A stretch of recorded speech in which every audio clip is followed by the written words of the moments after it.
And now OpenAI is, or rather ChatGPT, since we're talking about its second birthday, is clearly the runaway most used global model or tool, AI tool.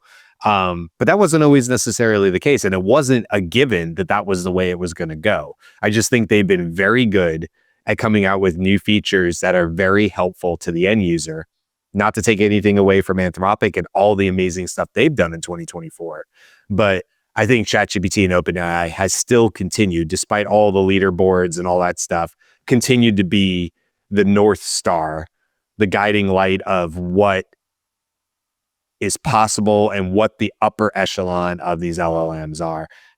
Maybe they won't keep the crown, but I think they have it securely right now. If you listen to him, this is a very articulate, extemporaneous speaker. Really brilliant.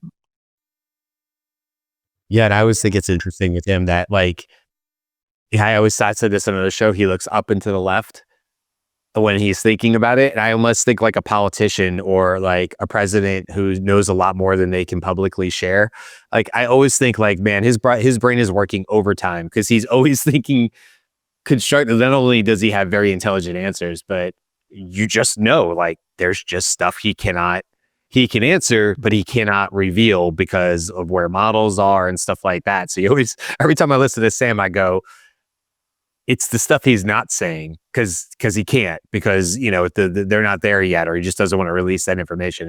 So with all that in mind, like, I'd love to hear from you guys. Like, what do you remember about some of the first ways you tried to use ChatGPT when it, like, in November, December 2022, as we were all getting into the AI exchange?